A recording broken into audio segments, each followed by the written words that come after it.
Hi hello ನಮಸ್ಕಾರ ವೀಕ್ಷಕರೇ.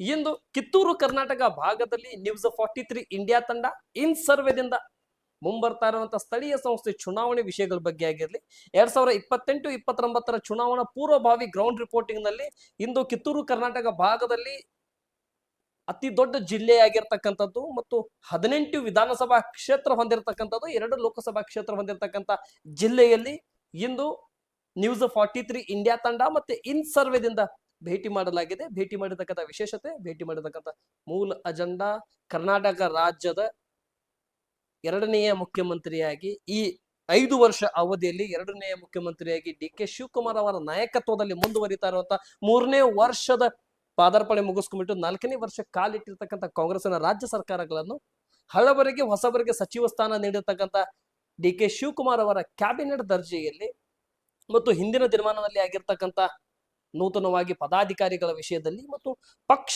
ಸಂಘಟನೆಯಲ್ಲಿ ಕಾಂಗ್ರೆಸ್ ಪಕ್ಷ ಯಾವ ರೀತಿ ವಿಭಿನ್ನವಾಗಿ ಕೆಲಸಗಳನ್ನು ಮಾಡ್ತಾ ಇದೆ, ಇವೆಲ್ಲ ಲೆಕ್ಕಾಚಾರಿನಲ್ಲಿ ಮುಂಬರ್ತಾ ಇರುವಂತ 2028 ಚುನಾವಣೆಯಲ್ಲಿ ಮತ್ತು ಲೋಕಸಭೆ ಆಗಿರ್ಲಿ ಮತ್ತು ವಿಧಾನಸಭೆ ಚುನಾವಣೆಗಳನ್ನಾಗಿರ್ಲಿ ಯಾವ ರೀತಿ ಕಾಂಗ್ರೆಸ್ ಪಕ್ಷ ತಮ್ಮ ತೆಕ್ಕಿಗೆ ಪಡೆದುಕೊಳ್ಳಬೇಕಂತೇಳಿ ಚಿಕ್ಕೋಡಿ ಲೋಕಸಭಾ ಕ್ಷೇತ್ರ ಕಾಂಗ್ರೆಸ್ನ ತೆಕ್ಕಿಗೆ ಬಂದ್ರೆ, ಆದ್ರೆ ಬೆಳಗಾವಿ ಲೋಕಸಭಾ ಕ್ಷೇತ್ರ ಅದು ಯಾವುದೇ ಕಾರಣಕ್ಕೂ ಅವಕಾಶ ಸಿಗ್ತಾ ಇಲ್ಲ.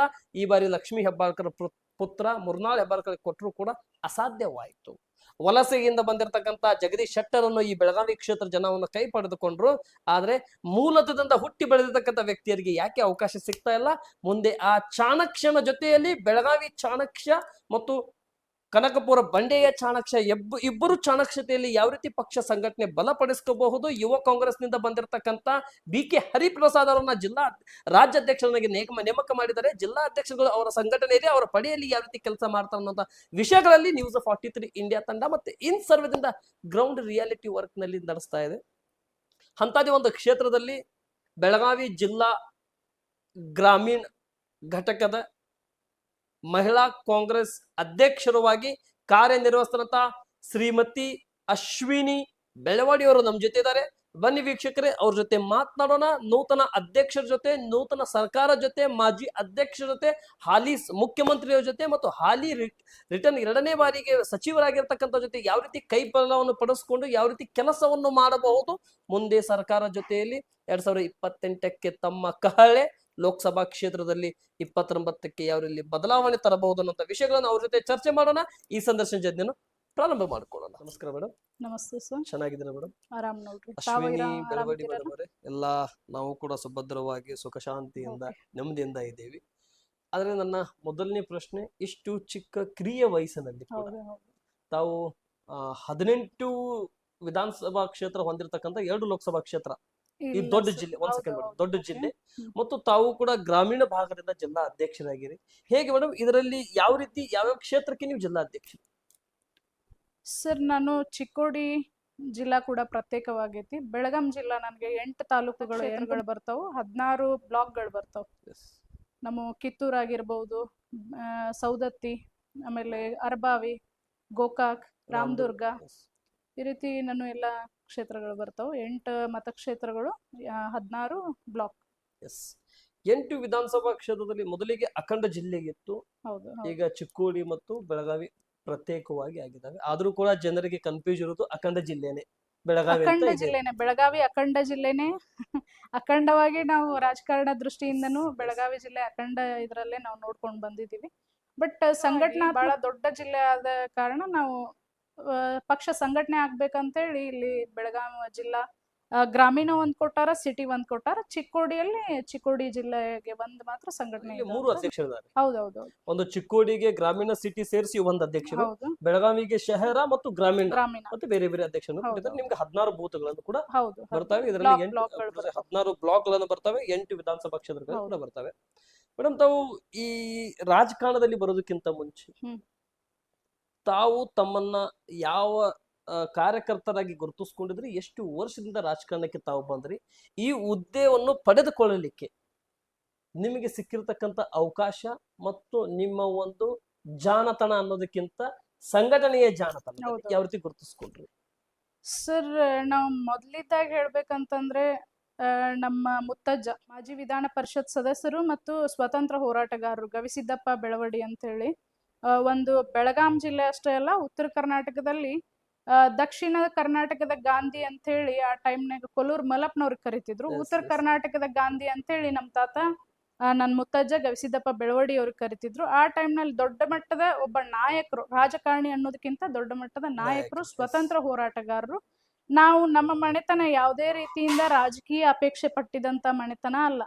ನಾವು ನಮ್ಮ ನಾಯಕತ್ವ ಒಂದು ಸಂಘಟನಾ ಚಾತುರ್ಯದಿಂದ ಇವತ್ತು ಜನರ ನಡುವೆ ಗುರುತಿಸ್ಕೊಂಡಿವಿ. ಅವರು ಸ್ವತಂತ್ರ ಹೋರಾಟದಲ್ಲಿ ಸಾಕಷ್ಟು ಒಂದು ದೇಶಕ್ಕೋಸ್ಕರ ಸ್ವತಂತ್ರ ಸಿಗುವ ನಿಟ್ಟಿನಲ್ಲಿ ಇಡೀ ಮನೆತನ ಹೋರಾಟ ಮಾಡೈತಿ. ಅವರ ಇರುವವರೆಗೂ ಖಾದಿ ಅರ್ಬಿ ತೊಟ್ಟಂತ ಮನೆತನ ನಮ್ದು. ಅಲ್ಲಿಂದ ಅವ್ರು ನನಗೆ ಮುತ್ತಜ್ಜ ಅವ್ರನ್ನ ನಾನು ನೋಡನೂ ಇಲ್ಲ. ಅವ್ರು ಮಾಡಿದಂಥದ್ದು ನನ್ನ ಮನೆಯೊಳಗೆ ನಾನು ಎಲ್ಲೆಲ್ಲೋ ಬೇರೆ ರಾಜ್ಯ, ಬೇರೆ ಜಿಲ್ಲೆಗಳಲ್ಲಿ ಯಾರನ್ನೋ ನಾಯಕರು ನೋಡಿ ಪ್ರೇರಿತ ಆಗುವಂತ ವಿಷಯನೇ ಬರಲ್ಲ.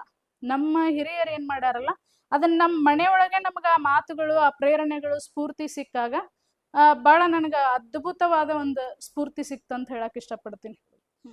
ಸರಿ, ಹೇಗೆ ಮುತ್ತಜ್ಜವರ ಕಾಲದಿಂದ ಬಂದಿರತಕ್ಕಂತ ಈ ಒಂದು ನಾಯಕತ್ವದ ಮತ್ತು ನಾಯಕತ್ವದಲ್ಲಿ ಬರುವಂತ ಸಂಘಟನೆ ಮತ್ತು ಜನರಿಗೆ ಆಶ್ರಯವಾಗುವಂತ ರೂಪದಲ್ಲಿ ತಾವು ಕೂಡ ಮುಂದುವರೆಸ್ಕೊಂಡು ನಿಮ್ಮ ಮನೆತನದಲ್ಲಿ ಬಂದಿರತಕ್ಕಂತ ವಿಷಯಗಳನ್ನು. ಆದ್ರೆ ಇನ್ನೊಂದು ಹೇಳ್ಬೇಕಂದ್ರೆ ಸರ್, ಇದು ನಮ್ಮ ಮನೆತನ ರಾಜಕೀಯವಾಗಿ ಮುಂದುವರಿಲಿಲ್ಲ. ನಮ್ಮ ಅಜ್ಜರಿಗೂ ಬಹಳ ಅಷ್ಟು ಅವಕಾಶ ಇತ್ತು. ಅವರು ರಾಜಕಾರಣಕ್ಕೆ ಜಾಸ್ತಿ ಒತ್ತು ಕೊಡದೆ ಆ ಟೈಮ್ನಲ್ಲಿ ಸ್ವತಂತ್ರದ ನಂತರ ಇವ್ರೇನು ಮುಂಬೈ ಕರ್ನಾಟಕದ MLC ಆಗಿದ್ರಲ್ಲ, ಅವಾಗ ನಮಗ್ ಸಿಕ್ಕಂತ ದೇಶ ಯಾವುದು? ಅಪೌಷ್ಟಿಕ ದೇಶ.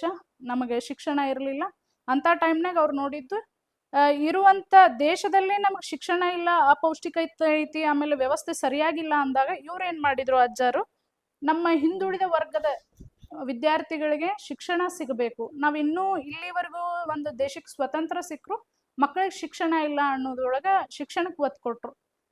ಬಿಫೋರ್ ಇಂಡಿಪೆಂಡೆನ್ಸ್ ಏನು ಸ್ವತಂತ್ರ ಪೂರ್ವದಲ್ಲೇ 1945ರಲ್ಲಿ ವಿಜಯನಗರ ವಿದ್ಯಾರ್ಥಿ ನಿಲಯ ಅನ್ನುವಂಥ ಒಂದು ನಮ್ಮ ಬೆಳಗಾವಿ ಜಿಲ್ಲೆ ಸಾಕಷ್ಟು ಹಿರಿಯರ ನೇತೃತ್ವದಲ್ಲಿ ಈ ಒಂದು ಶಿಕ್ಷಣ ಸಂಸ್ಥೆ ತೆಗೆದ್ರು. ಅವರು ಶಿಕ್ಷಣಕ್ಕೆ ಒತ್ತು ಕೊಡ್ಕೊಂತ ಬಂದ್ರು. ಅಲ್ಲಿ ಶಿಕ್ಷಣ ಸಂಸ್ಥೆಗಳನ್ನ ತೆರೆಯುವುದು, ಆಮೇಲೆ ನಮ್ಮ ಹಿಂದುಳಿದ ವರ್ಗಗಳಿಗೆ ಒಂದು ಏಕ ಜಾತಿ ನಿದರ್ಶನವನ್ನ ತೋರಿಸ್ಲಿಲ್ಲ ಅವರು. ಪ್ರತಿಯೊಂದು ಹಿಂದುಳಿದ ಜಾತಿಗೆ ಇವತ್ತೇನೋ ನಾವು ಅಹಿಂದ ಸಂಘಟನೆ ನೋಡ್ತೀವಿ. ಆ ಟೈಮ್ನಾಗ ಅಹಿಂದ ಅನ್ನುವಂತ ಹೆಸರು ಕೊಡ್ಲಿಲ್ಲ ಅಂದ್ರೂ ಸಾಕಷ್ಟು ಹಿರಿಯರು ಅಹಿಂದ ಸಂಘಟನೆಯನ್ನ ಮಾಡ್ತಾ ಬಂದಿದ್ದಾರೆ. ಆ ರೀತಿಯಾಗಿ ಅವರು ಶಿಕ್ಷಣಕ್ಕೆ ಒತ್ತು ಕೊಟ್ರು. ನಮ್ದು ಗ್ಯಾಪ್ ಆಫ್ 2 ಜನರೇಷನ್ ಜನ 3 ಜನರೇಷನ್ ನಂತರನು ನಮ್ಮ ಮನೆತನನ್ನ ಗುರುತಿಸಿ ನನ್ನ ಕಡೆ ಬರುವಂತದ್ದು ಮಾಡಿದ್ರು. ನಾನು ರಾಜಕಾರಣವನ್ನ ಅಪೇಕ್ಷೆ ಪಟ್ಟಿಲ್ಲ. ನಾನು ಏನೋ ಒಂದು ಮೆಡಿಕಲ್ ಮಾಡಬೇಕು, ಇಲ್ಲ IAS KS ಮಾಡ್ಬೇಕು ಅನ್ನುವಂತ ಇದು ಇತ್ತು ನನಗೆ ಆಸೆ. ಬಟ್ ನನಗೆ PUC ನಂತರನೇ ಏನೋ ಒಂದು ಮನೆತನದ ಹಿತದೃಷ್ಟಿಯಿಂದ ಸ್ವಲ್ಪ ರಾಜಕೀಯವಾಗಿ ನನ್ನ ಜನ ಎಳ್ಯಾಕತ್ರು. ಹಾಗಾಗಿ ನಾ ಅದರ ಒಳಗೆ ಗುರುತಿಸ್ಕೊಳಕತ್ನಲ್ಲ, ನಂದು ಏನೈತಿ, ನಾ ಯಾವುದೇ ಒಂದು ಕ್ಷೇತ್ರಕ್ಕೆ ನ್ಯಾಯ ಒದಗಿಸ್ಕೊಡ್ಬೇಕಾಗತ್ತ. ಇಲ್ಲಿ ಜನ ನನ್ನ ಕರ್ಯಾಕತ್ರ ಅನ್ನುವಾಗ ನನಗಲ್ಲಿ ಶಿಕ್ಷಣದಲ್ಲಿ ನಾನು MBBS ಆಗಲಿ IAS KS ಮಾಡೋಕ್ಕಾಗಲಿಲ್ಲ. ನೆಕ್ಸ್ಟ್ ನಾನು ಒಂದು ಏನೋ ಸಂಘಟನಾ ಪ್ರಾಡಕ್ಟ್ ಅಂತ ಹೇಳಕ್ ಇಷ್ಟಪಡ್ತೀನಿ. ಒಂದು ಸಮುದಾಯದ ಒಂದು ಸಂಘಟನೆಯಲ್ಲಿ ನನ್ನ ಬಹಳ ಗುರುತಿಸಕತ್ರ. ಯಾಕಂದ್ರೆ ಅಜ್ಜಾರ ಕೊಡುಗೆ ಬಹಳ ಐತಿ, ಸಾಕಷ್ಟು ಐತಿ. ನಾನು ಕೂಡ ಇನ್ನೂ ಅವನ್ನ ಅರ್ಥೈಸಿಕೊಳ್ಳೋದು, ಅವ್ರು ಮಾಡಿದಂತ ಕೆಲಸಗಳನ್ನ ಇನ್ನೂ ಹುಡುಕುವಂಥದ್ದು. ಎಲ್ಲಿ ಹೋಗ್ತೀನಿ ನನಗೆ ಹೊಸದು ಒಂದು ವಿಷಯ ತಿಳಿತೈತೆ ಅಜ್ಜಾರ ಬಗ್ಗೆ. ಬಹಳ ಹೆಮ್ಮೆನೂ ಅನ್ಸುತ್ತೆ. ಯಾಕಂದ್ರೆ ಯಾರೋ ಒಬ್ರು ಅವ್ರು ನಮಗ್ ಸ್ಫೂರ್ತಿ, ಇವ್ರು ನಮಗ್ ಸ್ಫೂರ್ತಿ ಅನ್ನುವಾಗ ನಮ್ಮ ಅಜ್ಜನವ್ರ ಕೆಲಸನೇ ಇಂಥವು ಇರುವಾಗ ನನಗೆ ಬಹಳ ಒಂದು ದೊಡ್ಡ ಸ್ಫೂರ್ತಿ ಕೊಡ್ತು. ಅವ್ರು ಮಾಡಿದಂತ ಕೆಲಸಗಳನ್ನ ನೋಡಿ ಸಾಮಾನ್ಯ ವಿಷಯ ಅನಿಸ್ಲಿಲ್ಲ ಅದು. ಇವತ್ತು ಉಣ್ಣೆ ಕೈಮಗ್ಗ ನೇಕಾರ ಸಹಕಾರಿ ಸಂಘ ಆಗಿರ್ಬೋದು, ಉತ್ತರ ಕರ್ನಾಟಕ ಭಾಗದಿಂದ ಇವತ್ತು ಯಾವ್ಯಾವ ಇವು ಅಂಗಡಿಗಳಂತಾರ, ಅವ್ರಿಗೆ ಕಂಬಳಿ ಅಂಗಡಿಗಳಂತಾರ. ನೀವು ಅಲ್ಲಿ ಈಗೂ ಹೋಗಿ ನೋಡ್ರಿ, ಬೆನ್ಕಟ್ಟಿಯಲ್ಲಿ ಸಿಗ್ತೈತಿ, ಆಮೇಲೆ ಸಂಕೇಶ್ವರದಲ್ಲಿ ಸಿಗ್ತಾವು, ರಾಣೆಬೆನ್ನೂರಲ್ಲಿ ಸಿಗ್ತಾವು. ಒಂದ್ ಸೈಡ್ ರಾಯಣ್ಣನವ್ರ ಫೋಟೋ ಆದ್ರೆ ಒಂದ್ ಸೈಡ್ ಅಜ್ಜಾರ್ ಫೋಟೋ ಈಗೂ ನಿಮಗ್ ಸಿಗ್ತಾವ್ ನೋಡಾಕ. ಈ ರೀತಿಯಾಗಿ ನಾ ಹೋದಲ್ಲೆಲ್ಲ ಹಿಂಗ ಅಜ್ಜಾರ್ದು ಒಂದ್ ಅವ್ರು ಮಾಡಿದಂತ ಕೆಲಸಗಳನ್ನ ನೋಡಾಕತ್ತಾಗ, ಜನರನ್ನ ಅಕ್ಸೆಪ್ಟ್ ಮಾಡಾಕತ್ತಾಗ, ನಾನು ಜನರ ನನಗ ಏನೋ ಅವ್ರ ಸಮಸ್ಯೆಗಳನ್ನ ಹೇಳ್ಕೊಂಡ್ ಬರೋದು, ಅವ್ರ ಸಮಸ್ಯೆಗಳನ್ನ ಬಗೆಹರಿಸ್ಬೇಕನ್ನುವಂಥದ್ದು ನನಗ್ ಬರಾಕತ್ತು. ನಾ ಜನರ ನಡುವೆ ಬರ್ಬೇಕಾಯ್ತು. ಈ ರೀತಿಯಾಗಿ ಒಂದು ಆಮೇಲೆ ನನ್ನ ಒಂದು ಸಮುದಾಯದ ಸಂಘಟನೆಗಳು ನನ್ನ ಇದನ್ನ ಸಂಘಟನೆಗೆ ಕರ್ಯಾಕತ್ರು. ಆ ಉದ್ದೇಶದಿಂದ ಒಂದಷ್ಟು ಸಂಗೊಳ್ಳಿ ರಾಯಣ್ಣ ಯುವ ಗರ್ಜನೆ ಅನ್ನುವಂಥ ಸಂಘಟನೆಯಲ್ಲೂ ನಾನು ರಾಜ್ಯಾಧ್ಯಕ್ಷೆಯಾಗಿ ಕೆಲಸ ಮಾಡಿದೆ. ತದನಂತರ ರಾಜಕೀಯವಾಗಿನೂ ನಾನು ಮುಂದೆ ಬರಾಕತ್ತೆ. ನಮ್ಮ ಕ್ಷೇತ್ರದಲ್ಲಾಗಿರ್ಬೋದು, ನಮ್ಮ ಸೌದತ್ತಿ ಮತಕ್ಷೇತ್ರದ ಶಾಸಕರಾದಂತ ಶ್ರೀ ವಿಶ್ವಾಸ್ ವೈದ್ಯ ಯಾವಾಗ ಜಾಯ್ನಿಂಗ್ ಆದ್ರಿ ರಾಜಕೀಯಕ್ಕೆ? ಸದಸ್ಯತ್ವ, ಪ್ರಾಥಮಿಕ ಸದಸ್ಯತ್ವ ಪಡೆದುಕೊಂಡಿದ್ದು ಯಾವಾಗಿಂದ? 2017-18ರಲ್ಲಿ ನಾ ರಾಜಕೀಯ ಎಂಟ್ರಿ ಆಗಿದ್ದು. 2020ರಲ್ಲಿ ಅದು ನಾನು ಕಾಂಗ್ರೆಸ್ ಪಕ್ಷದಲ್ಲಿ ಕ್ರಿಯಾಶೀಲವಾಗಿ ನಾ ಕೆಲಸ ಮಾಡಾಕತ್ತೆ. ಶಿಗ್ಗಾಂವ್ ಬೈ ಎಲೆಕ್ಷನ್ ಅಲ್ಲಿ ಕೂಡ ನಾನು ಕೆಲಸ ಮಾಡಿದ್ದೀನಿ. ಮೊನ್ನೆ ನಮ್ಮ ಆ ಟೈಮ್ನಲ್ಲಿ ಕುಂದಗೋಳ 18 ಬೈ ಎಲೆಕ್ಷನ್ 18ರಲ್ಲಿ ಕುಂದಗೋಳ ಎಲೆಕ್ಷನ್ನಲ್ಲಿ ಕೂಡ ನಾನು ಪಾರ್ಟಿಸಿಪೇಟ್ ಮಾಡೀನಿ. ಮೊನ್ನೆ ಜಿಲ್ಲಾ ಅಧ್ಯಕ್ಷ ಆದ ತಕ್ಷಣನೇ ನನಗೆ ಬಾಗಲಕೋಟೆ ಬೈ ಎಲೆಕ್ಷನ್ ಕೂಡ ಉಸ್ತುವಾರಿ ಸಿಕ್ತು. ನಮ್ಮ ನಾಯಕರಾದಂಥ ಸನ್ಮಾನ್ಯ ಶ್ರೀ ಸತೀಶ್ ಜಾರಕಿಹೊಳಿ ಸಾಹೇಬ್ರ ನೇತೃತ್ವದಲ್ಲಿ ನಾನು ಫಸ್ಟ್ ಬಂದವ್ರು ನಾನು ಪಾರ್ಟಿ ಆಫೀಸಿಗೆ ಕರೆದು ಒಂದು ಸನ್ಮಾನ ಅಂತ ಏನೋ ಒಂದು ನನ್ನ ವೆಲ್ಕಮ್ ಮಾಡ್ಕೊಂಡ ತಕ್ಷಣ ಪಕ್ಷಕ್ಕೆ ಒಂದು ಅಧ್ಯಕ್ಷ ಆಗಿ ವೆಲ್ಕಮ್ ಮಾಡಿದ ತಕ್ಷಣನೇ ನನಗೆ ಹೇಳಿದ್ದು ಸಾಹೇಬ್ರು ಅದು ಇದು ಏನೂ ಹೇಳಿಲ್ಲ, ಪಕ್ಷ ಸಂಘಟನೆ ಮಾಡು, ಜಿಲ್ಲಾ ಪ್ರವಾಸ ಮಾಡು, ನೆಕ್ಸ್ಟ್ ನೀನು ಬಾಗಲಕೋಟೆ ಜಿಲ್ಲೆಗೆ ಹೋಗ್ಬೇಕು, ಅಲ್ಲಿ ಚುನಾವಣಾ ಪ್ರಚಾರಾರ್ಥವಾಗಿ ನೀ ಕೆಲಸ ಮಾಡ್ಬೇಕು ನಮ್ಮ ಜೊತೆ ಅಂತಂದ್ರು. ನಾನು ಜಿಲ್ಲಾ ಪ್ರವಾಸನು ಹಮ್ಮಿಕೊಂಡು ಮೊದಲನೇ ಚಾನ್ಸ್ ನಲ್ಲಿ ಟಾಸ್ಕ್ ಸಿಕ್ಬಿಡುತ್ತೆ ನಿಮಗೆ. ಹೌದೌದು. ಹೇಗೆ ಕೆಲಸ ಮಾಡಿದ್ರಿ ಮೇಡಮ್ ಬಾಗಲಕೋಟೆಯಲ್ಲಿ? ಯಾಕಂದ್ರೆ ಅಲ್ಲಿ ಇದ್ದಿರ್ತಕ್ಕಂತ ವಿಭಿನ್ನ ರಾಜಕಾರಣ, ಚರಂತಿ ಮಟ್ಟ ಅವರು ಅವ್ರ ಸಹೋದರನೇ ಅಣ್ಣನಿಗೆ ಸೋಲಿಸ್ಲಿಕ್ಕೆ 23ರಲ್ಲಿ ಇಂಡಿಪೆಂಡೆಂಟ್ ಆಗಿ ನಿಂತು ಅವ್ರು ಸೋಲಿಸಿದ್ರು. ಮಲ್ಲಿಕಾರ್ಜುನ್ ಚರಂತಿ ಮಠ ಅವರು, ವೀರಣ್ಣ ಚರಂತಿ ಮಠ ಅವರ ಅಪೋಸಿಟಿಗೆ. ಮತ್ತು ಈ ಕಡೆ ಉಮೇಶ್ ಮೇಟಿ ಅವರ ಮನೆಯಲ್ಲೇ 4 ಜನ ಕುಟುಂಬಸ್ಥರವರೇ ಅಕ್ಕ, ತಂಗಿ, ಅಣ್ಣ, ತಮ್ಮ ಇವರೇ ಒಂದು 4 ಜನ ಆಕಾಂಕ್ಷಿಗಳಾಗಿದ್ದರು. ಅದರಲ್ಲಿ ತಮ್ಮ ಅಭ್ಯರ್ಥಿಗೆ ಗೆಲುವಿನ ಕಹಳೆ ತರಲಿಕ್ಕೆ ಮತ್ತು ಈ ಅತಿ ಹೆಚ್ಚು ಲೀಡ್ ತರಲಿಕ್ಕೆ, ತಂದೆದಕ್ಕಿಂತ ಮಗನಿಗೆ ಹೆಚ್ಚಿನ ಲೀಡ್ ತರಲಿಕ್ಕೆ ಯಾವ ರೀತಿ ಕೆಲಸ ಮಾಡಿದ್ರಿ? ಮತ್ತು ಹೊಸ ಅಧ್ಯಕ್ಷರಾಗಿ ತಮಗೇನು ಹೊಸದಾಗಿರ್ತಕ್ಕಂಥ ಇದು ಪಾಠಶಾಲೆ ಅಲ್ಲ, ಇದು ಹಳೆಯ ಪಾಠಶಾಲೆ ಮಾತ್ರ, ಪ್ರಮೋಷನ್ ಅಷ್ಟೇ ನಿಮ್ಗೆ ಬಂದಿರತಕ್ಕಂಥದ್ದು. ಯಾವ ರೀತಿ ಕೆಲಸ ಮಾಡಿದ್ರಿ ಸರ್? ಬಾಗಲಕೋಟೆಯಲ್ಲಿ ಇವತ್ತು ನಮ್ಮ ಕರ್ನಾಟಕ ಸರ್ಕಾರ ಏನೈತಲ್ಲ, ಸಿದ್ದರಾಮಯ್ಯನವರ ನೇತೃತ್ವದಲ್ಲಿ ನಮಗೆ ಪಂಚ ಗ್ಯಾರಂಟಿ ಅಂತ ಏನು ಸ್ಕೀಮ್ಸ್ಗಳನ್ನ ಕೊಟ್ವಿ, ನಾವು ಯೋಜನೆಗಳನ್ನ ಕೊಟ್ವಿ, ಅಲ್ಲಿ ಜನರು ಅಕ್ಸೆಪ್ಟ್ ಮಾಡಿದಾರ. ಇವತ್ತು ಬಿಜೆಪಿ ಸರ್ಕಾರ ಹೇಳ್ತೈತಿ ಇದು ಒಂದು ಈ ಯೋಜನೆಗಳು ಫೇಲ್ ಆಗ್ತಾವ ಅನ್ನುವಂತ ಮಾತಾಡ್ತಿದ್ರು. ಇವತ್ತು ಬಿಜೆಪಿನೇ ತಮ್ಮ ಪ್ರಣಾಳಿಕೆಯಾಗಿ ಬೇರೆ ಬೇರೆ ರಾಜ್ಯಗಳಲ್ಲಿ ಇಂಥ ಒಂದು ಯೋಜನೆಗಳನ್ನ ಹಾಕೊಂಡು ಹೋಗ್ತಿದಾವ್. ಇವತ್ತು ನಮ್ದು ಯೋಜನೆಗಳು ಫೇಲ್ ಆಗಿಲ್ಲ, ಜನರಿಗೆ ಮನಸ್ಸಿಗೆ ಮುಟ್ಟೆವು ಅನ್ನೋದಕ್ಕೆ ಇದೇ ಸಾಕ್ಷಿ. ಆಮೇಲೆ ನಮ್ಮ ಬೆಳಗಾವಿ ಜಿಲ್ಲೆಯಿಂದ ನಾವು ತಂಡವಾಗಿ ಹೋಗಿ ಅಲ್ಲಿ 3-4 ತಿಂಗಳಿಂದ ನಮ್ಮ ಸತೀಶ್ ಜಾರಕಿಹೊಳಿ ಸಾಹೇಬ್ರ ಒಂದು ನೇತೃತ್ವದಲ್ಲಿ ಅಲ್ಲಿ ಕೆಲಸ ಆಯ್ತು. ಆಮೇಲೆ ಇವತ್ತು ನೀವೇನ್ ಹೇಳ್ತೀರಲ್ಲ, ಚರಂತಿ ಮಠ ಅವರ ವಿರುದ್ಧ ನಮ್ಮ ಅಭ್ಯರ್ಥಿ ಗೆದ್ದು ಬಂದ್ರ ಅಂತ ಹೇಳ್ತೀರಿ. HY ಮೇಟಿ ಸಾಹೇಬ್ರು ಸಾಕಷ್ಟು ಜನಪರ ಯೋಜನೆಗಳನ್ನ ಮಾಡ್ಯಾರ. ನಾವು ಅಲ್ಲಿ ಹೋದ್ವಿ, ನನ್ಗನ್ಸಿದ್ದು ಒಂದಷ್ಟು ಹಳ್ಳಿಗಳಲ್ಲಿ ನೋಡ್ತೀವಿ ನಾವು ಕಚ್ಚಾ ರೋಡ್ಗಳು ಇರ್ತಾವು. ನನ್ಗಲ್ಲಿ ಸಣ್ಣ ಸಣ್ಣ ಹಳ್ಳಿಗಳಲ್ಲೂ ಕೂಡ ಒಳ್ಳೆ ವ್ಯವಸ್ಥಿತವಾದ ರೋಡ್ಗಳಿದಾವೆ. ನಾನು ಹೋದಾಗ ನನಗೂ ಆಶ್ಚರ್ಯ ಆಯ್ತು. ಸಾಹೇಬ್ರ ಬಗ್ಗೆ ಒಬ್ಬ ಸರಳ ಸಜ್ಜನ ರಾಜಕಾರಣಿ. ಇವತ್ತು ಕ್ಯಾಶುವಲ್ ಆಗಿ ಜನರು ಅವ್ರ ಮನೆ ಹತ್ರ ಹೋದ್ರೆ ಕರ್ಕೊಂಡು ಕುಂತು ಊಟ ಮಾಡುವಂತ ವ್ಯಕ್ತಿ, ಅವರ ಸಮಸ್ಯೆಗಳನ್ನ ತಕ್ಷಣ ಸ್ಪಂದಿಸುವಂತ ವ್ಯಕ್ತಿ. ಇವತ್ತು ಜನರಿಗೆ ಬೇಕಾಗಿರೋದು ಅಂತ ನಾಯಕರು. ಚರಂತಿ ಮಠ ಅವ್ರ ಕಡೆ ಹೋದ್ರೆ ಅಲ್ಲಿ ಚೇರ್ ಕೂಡ ಕೂಡುವಂತ ವ್ಯವಸ್ಥೆ ಇರಂಗಿಲ್ಲ ಅಂತ. ಬಂದಂತ ಕಾರ್ಯಕರ್ತರಿಗಾಗಿರ್ಬೋದು, ಜನರಿಗಾಗಿರ್ಬೋದು, ಅವರು ಜನರಿಗೆ ಸ್ಪಂದಿಸುವಂತ ರೀತಿ. ಈಗ ನೀವು ಏನೋ ಒಂದು ಕೇಳ್ಕೊಂಡು ಬಂದಿರ್ತೀರಂತಂದ್ರೆ ತಕ್ಷಣ ಸ್ಪಂದಿಸುವಂತ ನಾಯಕ ಬೇಕು. ಇದೇ ನಮಗ್ ಪ್ಲಸ್ ಆಯ್ತು. ಇವರು ಒಂದು ಶಿಕ್ಷಣ ಕ್ಷೇತ್ರವನ್ನ ಒಂದು ಬಿಸ್ನೆಸ್ ಮಾಡ್ಕೊಂಡಾರ. ಆದ್ರೆ ಅದನ್ನ ಅವಕಾಶಗಳು ಮೇಟಿ ಅವ್ರಿಗಿದ್ರು ಕೂಡ ಇವತ್ತು ಸರ್ಕಾರಿ ವೈದ್ಯಕೀಯ ಕಾಲೇಜನ್ನ ತೊಂಬಂದ್ರು. ಅವರು ಬಡವ್ರು ಯಾವಾಗ ಕಲಿಬೇಕು? ಉಳ್ಳವ್ರು ಮಾತ್ರ ಶಿಕ್ಷಣ, ವೈದ್ಯಕೀಯ ಶಿಕ್ಷಣಗಳನ್ನ ಪಡ್ಕೊಂಡ್ರೆ ಬಡವ್ರಿಗೆ ಅವಕಾಶ ಆಗುವಂತ ಒಂದು ಶಿಕ್ಷಣ ಇದನ್ನ ಕಲ್ಪಿಸ್ಕೊಟ್ರು, ವೈದ್ಯಕೀಯ ಶಿಕ್ಷಣ. ಇಂಥದನ್ನ ನೋಡಿದ್ರೆ ನಮಗೆ ಅಂತ ನಾಯಕತ್ವ ಬೇಕಲ್ಲ. ಅವ್ರ ಸಜ್ಜನ ಗುಣಗಳು, ಅವ್ರ ಜನರಿಗೆ ನೀಡಿದಂತ ಆಡಳಿತ ಇವತ್ತು ನಮ್ಮನ್ನ ಗೆಲ್ಸ್ಕೊಂಡ್ ಬರುವಂತ ಕೆಲಸ ಮಾಡಿ. ಸರಿ ಮೇಡಮ್, ಅತಿ ವಿಸ್ತಾರವಾಗಿ, ಅತಿ ವಿಭಿನ್ನವಾಗಿ ತಾವು ಪಕ್ಷ ಸಂಘಟನೆ ಮಾಡಿ ಅಲ್ಲಿ ಬಾಗಲಕೋಟೆ ಬಗ್ಗೆ ಮಾತಾಡ್ತಾ ನಿಮ್ಮ ಅಭ್ಯರ್ಥಿನ ತಾವು ಗೆಲ್ಲಿಸ್ಕೊಂಡ್ಬಂದ್ರಿ. ಆದ್ರೆ ಸತತವಾಗಿ ಈ ಲೋಕಸಭೆ ಕ್ಷೇತ್ರದಲ್ಲಿ, ಬೆಳಗಾವಿ ಲೋಕಸಭಾ ಕ್ಷೇತ್ರದಲ್ಲಿ ಕಾಂಗ್ರೆಸ್ಗೆ ಯಾಕೆ ಗೆಲುವಾಗ್ತಾ ಇಲ್ಲ? ಬೈ ಎಲೆಕ್ಷನ್ ದಲ್ಲಿ ಕೂಡ ಸತೀಶ್ ಜಾರಕಿಹೊಳಿ ಚಾಣಕ್ಯ ಅಂತ ಹೇಳಿ ಕಿತ್ತೂರು ಕರ್ನಾಟಕ, ಕಲ್ಯಾಣ ಕರ್ನಾಟಕ ಭಾಗದ ರಾಜಕೀಯ ಗೆಲುವಿನ ಚಾಣಕ್ಯ ಅಂತ ಹೇಳಿ ಕರೆಸ್ಕೊಂಡಿರ್ತಕ್ಕಂಥ ಸತೀಶ್ ಜಾರಕಿಹೊಳಿ ಅಂತವರೇ ಬೈ ಎಲೆಕ್ಷನ್ ದಲ್ಲಿ ಅತಿ ಕಡಿಮೆ ಮತಗಳಿಂದ ಪರಾಜಿತ ಆದ್ರಲ್ಲ. ಮತ್ತೆ ಜಗದೀಶ್ ಶೆಟ್ಟರ್ ಅವರು ಸ್ಪರ್ಧೆ ಮಾಡ್ತಕ್ಕಂಥ, ಆಕ್ಚುಲಿ ನಿಮ್ ಬೆಳಗಾವಿಯಲ್ಲಿ ವಲಸೆಯವರಿಗೆ ಅವಕಾಶ ಇಲ್ಲ, ಹೊರಗಿನವರು ಬಂದಂತವರಿಗೆ, ಸ್ಥಳೀಯರಿಗೆ ಅವಕಾಶ ಇರೋದು. ಸುರೇಶ್ ಅಂಗಡಿ ಗೆಲ್ತಾ ಬಂದ್ರು, ಸುರೇಶ್ ಅಂಗಡಿಯಿಂದ ಮಂಗಳ ಅಂಗಡಿ ಗೆದ್ದರು, ಮಂಗಳ ಅಂಗಡಿಯಿಂದ ಈಗ ಜಗದೀಶ್ ಶೆಟ್ಟರ್ ಬಂದ್ರು. ಜಗದೀಶ್ ಶೆಟ್ಟರು ಹೊರಗಿನರಾದ್ರೂ ಕೂಡ ನೀವು ಅವ್ರ ಮುಂದೆ ಗೆಲ್ಲಲಿಕ್ಕೆ ಯಾಕೆ ಆಗ್ಲಿಲ್ಲ ಮೇಡಮ್? ಸರ್, ಇವತ್ತೇನೈತಲ್ಲ, ಹೊಸ ಮುಖ ಬಂದ ತಕ್ಷಣ ಗೆಲ್ತಾರ ಅನ್ನುವಂಥದ್ದು ಏನಿರಲ್ಲ. ಇವತ್ತು ನಮ್ಮ ಬಿಜೆಪಿಯಲ್ಲಾಗಿರ್ಬೋದು, ಕಾಂಗ್ರೆಸ್ನಲ್ಲಾಗಿರ್ಬೋದು, ನೀವು ನೋಡ್ತೀರಾ ಯಾವುದೇ ಒಂದು ಅಭ್ಯರ್ಥಿ ಬಂದ ತಕ್ಷಣ ಗೆಲ್ಲಿಲ್ಲ. ನಮ್ಮ ವಿಶ್ವಾಸ್ ವೈದ್ಯನವ್ರಿಗೆ ಇವತ್ತು ಹಂಗೆ ನಾವೊಂದು ನೀವು ಮೆಂಬರ್ ಆಫ್ ಪಾರ್ಲಿಮೆಂಟ್ ಇದಾಗಿರ್ಬೋದು, MP ಕ್ಷೇತ್ರ ಆಗಿರ್ಬೋದು, ಅಥವಾ ನೀವು ವಿಧಾನಸಭಾ ಕ್ಷೇತ್ರ ಆಗಿರ್ಬೋದು, ಯಾವ್ದಾದ್ರು ಕ್ಷೇತ್ರ ಆಗಿರ್ಬೋದು, ಇಲ್ಲ ವಿಧಾನಸಭಾ ಕ್ಷೇತ್ರ ಆಗಿರ್ಬೋದು, ಯಾವುದೇ ಆಗ್ಲಿ ಹೊಸಬ್ರು ಬಂದ ತಕ್ಷಣ ಗೆಲ್ಬೇಕನ್ನುವಂಥದ್ದು ಇರಂಗಿಲ್ಲ. ಅವಕಾಶಗಳು ಜನರು ನಮಗೂ ಕೊಡ್ತಾರ. ಏನೋ ಒಂದ್ ಸ್ವಲ್ಪ ಎಲ್ಲೋ ನ್ಯೂನತೆ ಆಗಿರ್ಬೋದು, ಹಾಗಾಗಿ ಸೋತಿರ್ಬೋದು.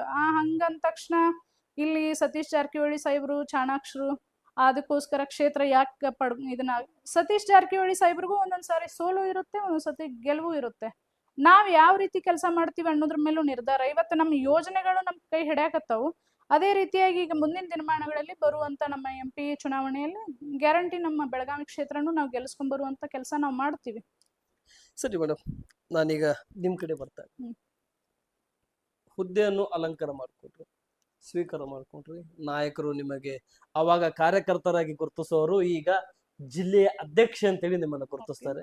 ಈಗ ಕೂಡ ಕಾರ್ಯಕರ್ತರೆ ಅಲ್ಲ, ಕಾರ್ಯಕರ್ತರೆ ನಾವು. ಲೀಗಲ್ ಆಗಿ ನೀವು ಅಧ್ಯಕ್ಷರು, ರೂಢಿಯಲ್ಲಿ ನೀವು ಕಾರ್ಯಕರ್ತರು ಅಂತ ಅನ್ಕೋಬಹುದು. ಬಟ್ ಈಗ ಅಧ್ಯಕ್ಷರಾಗಿ ಒಂದು ಪಟ್ಟ ಸಿಕ್ಕಿದ ಮೇಲೆ, ನೇಮ್ ಪ್ಲೇಟ್ ಸಿಕ್ಕಿದ ಮೇಲೆ ಯಾವ ರೀತಿ ಪಕ್ಷ ಸಂಘಟನೆಗೆ ಹೋಗ್ತಾ ಇದ್ರಿ, ಮತ್ತು ಈ ಗೃಹ ಜ್ಯೋತಿ ಗೃಹ ಲಕ್ಷ್ಮಿಯಿಂದ ಮತ್ತು ಅನ್ನಭಾಗ್ಯ, ವಿಶೇಷವಾಗಿ ಮಹಿಳೆಗೆ ಅನುಕೂಲ ಆಗಿರ್ತಕ್ಕಂಥ 2 ಗ್ಯಾರಂಟಿ, ಒಂದು ಗೃಹ ಲಕ್ಷ್ಮಿ, ಒಂದು ಶಕ್ತಿ ಯೋಜನೆ.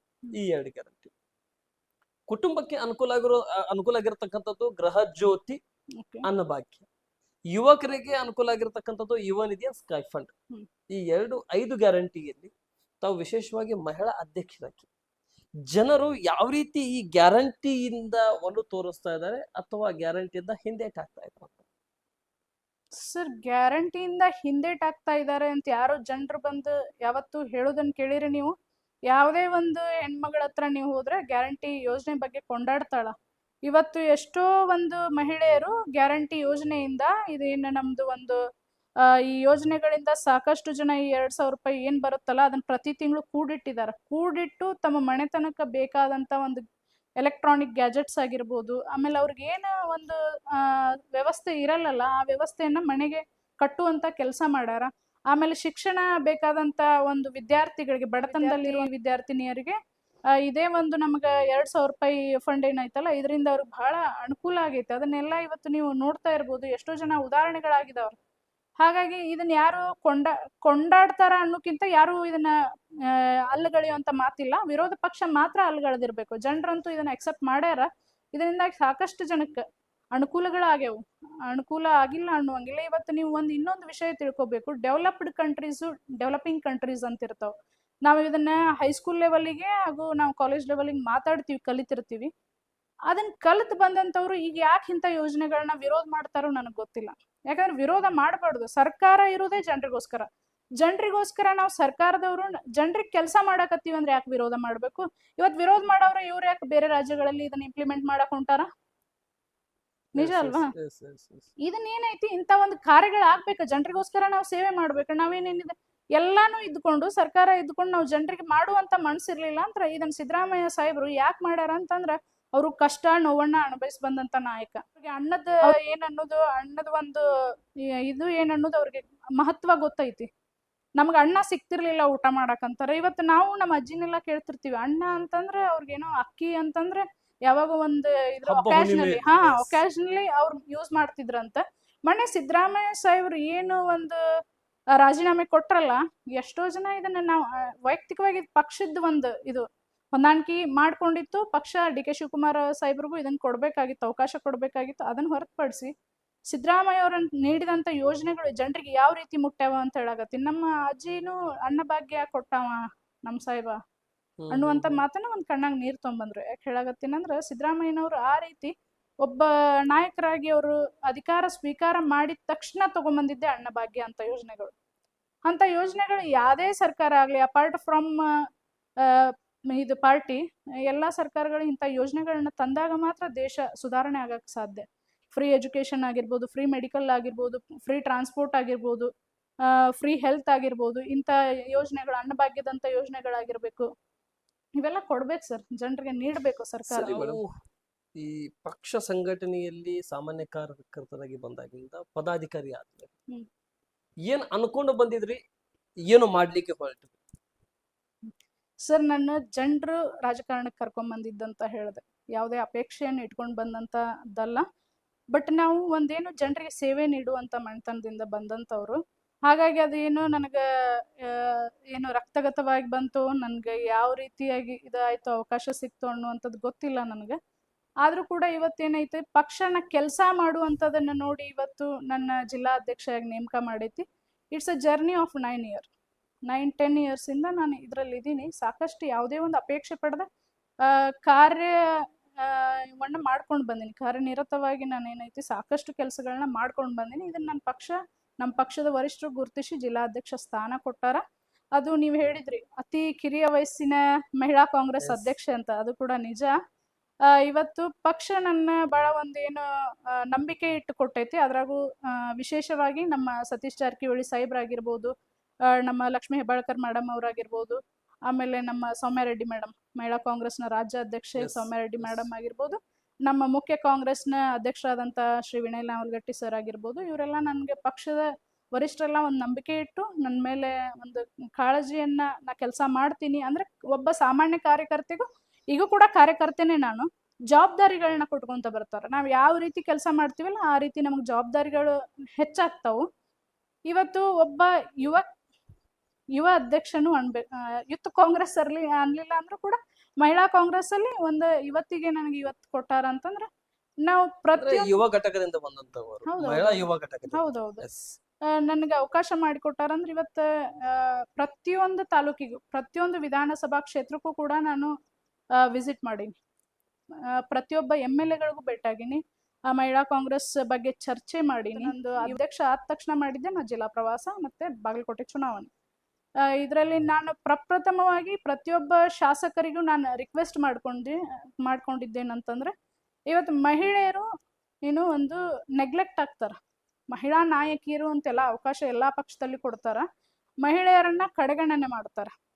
ಇವತ್ತು ನಾ ಫಸ್ಟ್ ಕೇಳಿದ್ದು, ದಯವಿಟ್ಟು ಸರ್ ಪಕ್ಷದಲ್ಲಿ ಯಾರಾದ್ರೂ ಒಬ್ಬ ಮಹಿಳೆ ಕೆಲಸ ಮಾಡಕ್ ಬರ್ತಾರ, ಒಬ್ಬ ಕಾರ್ಯಕರ್ತರಾಗಿ ಕೆಲಸ ಮಾಡಕ್ ಬರ್ತಾರ ಅಂತಂದ್ರೆ ಬಹಳ ರೇರ್ ಮಹಿಳೆಯರು ಬರೋದು. ಬಂದಂತ ಹೆಣ್ಮಕ್ಳನ್ನ ನೀವು ದಯವಿಟ್ಟು ಅವ್ರನ್ನ ಅವಕಾಶಗಳನ್ನ ಕೊಡ್ರಿ. ಅವ್ರನ್ನ ತಾಲೂಕಾ ಅಧ್ಯಕ್ಷಗಳನ್ನ, ಬ್ಲಾಕ್ ಅಧ್ಯಕ್ಷಗಳನ್ನ, ಜಿಲ್ಲಾ ಅಧ್ಯಕ್ಷಗಳನ್ನ ಮಾಡಿ ಸುಮ್ನೆ ಕೂಡ್ಸುವಂತ ಕೆಲಸ ಮಾಡ್ಬೇಡ್ರಿ. ಅವ್ರಿಗೆ ವೇದಿಕೆಗಳಲ್ಲಿ ಅವ್ರಿಗೂ ಯಾಕೆ ಸಿಗ್ಬೇಕಂದ್ರೆ ಜನರು ಅವ್ರನ್ನ ಗುರ್ತಿಸ್ತಾರ. ಪ್ರತಿಯೊಂದು ನಮ್ಮ ಬ್ಲಾಕ್ ಕಾಂಗ್ರೆಸ್ ಮಹಿಳಾ ಅಧ್ಯಕ್ಷ ಅಂತ ಭೇಟಿಯಾಗಕ್ ಹೋಗ್ತಾರ ಒಬ್ಬ ಮಹಿಳೆಯನ್ನ. ಆಕೆಗೂ ಸಾಕಷ್ಟು ನೀವು ಸ್ಟೇಜ್ ಮೇಲೆ ಕುಂದ್ರಸ್ಬೇಕಂತಲ್ಲ, ಇವತ್ತಾಕಿ ಗುರ್ತಿಸ್ಲಿಲ್ಲ ಅಂದ್ರೆ ಸಾಕಷ್ಟು ಜನರು ಅವ್ರ ಕಡೆ ಏನೋ ಒಂದ್ ಕೆಲಸ ಅಂತ ತಗೊಂಡ್ ಹೋಗಿರ್ತಾರ. ನೀವು ಗುರ್ತನೇ ಆಗ್ಲಿಲ್ಲ ಅಲ್ಲ ಅಂತಂದಾಗ ಏನಾಗುತ್ತೆ, ಅವ್ರ ಸಮಸ್ಯೆಗಳನ್ನ ಬಗೆಹರಿಸೋದು, ಯಾಕಂದ್ರೆ ಎಲ್ಲ ಸರ್ಕಾರಿ ಕಚೇರಿಗಳಿಗೆ ಅಡ್ಡಾಡಿ ಅವ್ರ ಸಮಸ್ಯೆಗಳನ್ನ ಬಗೆಹರಿಸ್ಬೇಕಾಗಿರ್ತೈತಿ. ಈಗ ನಮ್ಮ ಗ್ಯಾರಂಟಿ ಸ್ಕೀಮ್ಗಳನ್ನ ನಾವೇನೋ ಅವ್ರಿಗೆ ಆಗ್ಯಾವ ಅಂತಂದಾಗ ಅಲ್ಲಿ ಹೋಗ್ಬೇಕಾಗಿರ್ತೈತಿ. ನನ್ನ ಪ್ರತಿಯೊಬ್ಬ ಮಹಿಳಾ ಕಾಂಗ್ರೆಸ್ನ, ಬ್ಲಾಕ್ ಕಾಂಗ್ರೆಸ್ನ ಅಧ್ಯಕ್ಷರು ಹೇಳಿದ್ದಿದೆ, ನಾವು ಕಡೆಗಣನೆಗೆ ಪ್ರತಿಯೊಂದು, ಬರೀ ಕಾಂಗ್ರೆಸ್ ಪಕ್ಷದಷ್ಟೇ ಅಲ್ಲ, ಪ್ರತಿಯೊಂದು ಪಕ್ಷದಲ್ಲಿ ಮಹಿಳೆಯರು ಕಡೆಗಣನೆ ಆಗ್ತಾರ. ಸೊ ಇವ್ರನ್ನೆಲ್ಲ ನೀವು ದಯವಿಟ್ಟು ಮುಂದೆ ತರುವಂತ ಕೆಲಸ ಮಾಡ್ಬೇಕು ಸರ್. ಇವ್ರನ್ನೂ ಕೂಡ ಗುರುತಿಸ್ಬೇಕು ನೀವು. ಸುಮ್ನೆ ಇದು ಏನು ಮಹಿಳಾ ಸಬಲೀಕರಣ ಅನ್ನೋದು ಬುಕಿಶ್ ಲ್ಯಾಂಗ್ವೇಜ್ ಆಗ್ಬಾರ್ದು. Yes, yes, yes. ಬರೀ ಒಂದು ಪುಸ್ತಕದಲ್ಲಿ ಬರೆಯುವಂಥದ್ದು ಆಗಿರ್ಬಾರ್ದು. ಇದು ಕಾರ್ಯರೂಪಕ್ಕೆ ಬರ್ಬೇಕನ್ನುವಂಥದ್ದನ್ನ ನಾ ಇಟ್ಟೀನಿ. ಆಮೇಲೆ ಪ್ರತಿ ಬ್ಲಾಕ್ ಕಾಂಗ್ರೆಸ್ಸಿಗೂ ಕೂಡ ನಾನು ವಿಶೇಷವಾಗಿ ನಾನು ಯಾವ ರೀತಿ ಮಾಡ್ತಿದ್ದೀನಿ, ಇಲ್ಲಿವರೆಗೆ ಎಷ್ಟು ಸತಿ ಜಿಲ್ಲೆ ಯಾತ್ರೆ ಮಾಡಿದ್ರಿ? ನಾನು ಆಲ್ಮೋಸ್ಟ್ 1-2 ಟೈಮ್ಸ್ ಆಗಿದೆ. ಹಾಗೆ ಒಂದು 3 months ಅದು ಆಯ್ತು. ನಾನು 2 times ಆಗಿದೆ ನಾನು. ಆಮೇಲೆ ಮೀಟಿಂಗ್ ಕೂಡ 1-2 ಮೀಟಿಂಗ್ ಆಗಿದ್ದಾವು. ನನಗೂ ಟೈಮ್ ಬೇಕು, ಸ್ಪೇಸ್ ಬೇಕು ಒಂಚೂರು.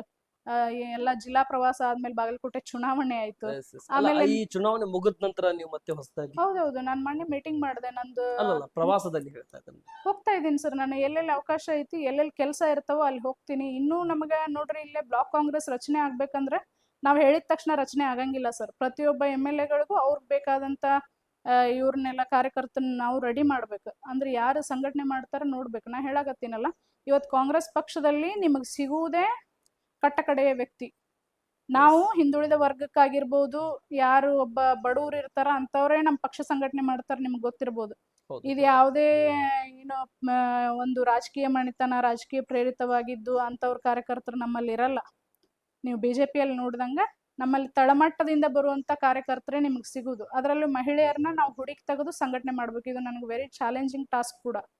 ಇಲ್ಲಿ ನಾ ಪ್ರತಿಯೊಬ್ಬರಿಗೂ ಕಾಲ್ ಮಾಡಿ, ಆಮೇಲೆಲ್ಲ ಪ್ರತಿಯೊಬ್ಬ ಕಾರ್ಯಕರ್ತರನ್ನು ಯಾವ ರೀತಿ ಹುಡುಕಾಕತ್ತೀನಿ ಅಂದ್ರೆ, ಪ್ರತಿ JDP ಆಗಿರ್ಬೋದು, TP ಆಗಿರ್ಬೋದು, ಗ್ರಾಮ ಪಂಚಾಯತಿ ಮೆಂಬರ್ಗಳಾಗಿರ್ಬೋದು, ಇವ್ರನ್ನೂ ನಾನು ನಮ್ಮ ಪಕ್ಷದಲ್ಲಿ ಇರಿಸಾಕತ್ತೀನಿ. ಆಮೇಲೆ ಇವತ್ತು ಮಹಿಳಾ ಸಬಲೀಕರಣ ಬರೀ ಬಾಯಿ ಮಾತಿಂದ ಹೇಳುದಲ್ಲ, ನನಗೆ ಸಪೋರ್ಟ್ ಕೂಡ ಅದೇ ರೀತಿ ಸಿಗಾಕತೈತಿ. ನಮ್ಮ ಪ್ರತಿಯೊಬ್ಬ ಶಾಸಕರು ಕೂಡ ಈ ಸಂಘಟನೆಗೆ ನನಗೆ ಒಳ್ಳೆ ಅವಕಾಶಗಳನ್ನ ಮಾಡಿಕೊಡಾಕತ್ತಾರ. ಒಳ್ಳೊಳ್ಳೆ ಪಕ್ಷ ಸಂಘಟನೆ ಮಾಡ್ತೀನಿ ಅಂತ ಬರ್ತಕ್ಕಂಥ ಹೆಣ್ಮಕ್ಳನ್ನ ಮಹಿಳಾ ಕಾಂಗ್ರೆಸ್ಸಿಗೆ ನಾವು ಜಾಯಿನ್ ಮಾಡ್ಕೊಳಕತ್ತೀವಿ. ಆಮೇಲೆ ಮೆಂಬರ್ಶಿಪ್ ಆಗಿರ್ಬೋದು ಎಲ್ಲ ರೀತಿಯಿಂದ ನಾವು ಮಾಡಾಕತ್ತೀವಿ. ಪಕ್ಷ ಸಂಘಟನೆ ಅಂದ್ರೆ ಅದೇ. ಆಮೇಲೆ ನಮ್ಮ ಯೋಜನೆಗಳನ್ನ ಜನರಿಗೆ ಮುಟ್ಟಿಸ್ಬೇಕು ನಾವು.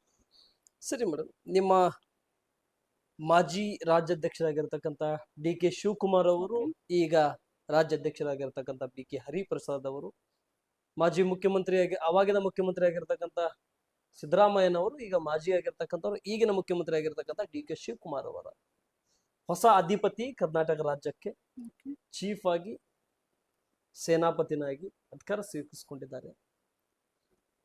ಅವರಿಂದ ತಾವು ಗ್ರಾಮೀಣ ಭಾಗದಲ್ಲಿ ಭೇಟಿ ಮಾಡುವಂತ ಸಂದರ್ಭದಲ್ಲಿ ಜನಸಾಮಾನ್ಯರು ಇವ್ರ ಬಗ್ಗೆ ಏನ್ ಅನ್ಕೊಂತಾರೆ? ಇವ್ರ ಆಡಳಿತಕ್ಕೆ ಹಿಂದಿನ ಸತಿಯವರು DCM ಆಗಿದ್ದಾಗ ಆಡಳಿತವನ್ನು ನೋಡಿದ್ದಾರೆ, ಮತ್ತು ಈಗ ಡಿ ಕೆ ಶಿವಕುಮಾರ್ ಅವ್ರನ್ನ DCM ತೆಗೆದು ಬಿಟ್ಟು ಬರೀ CM ಅಂತ ಆಗಿದೆ, ಡಿ ತೆಗೆದು ಬಿಟ್ಟು CM ಆಗಿದೆ.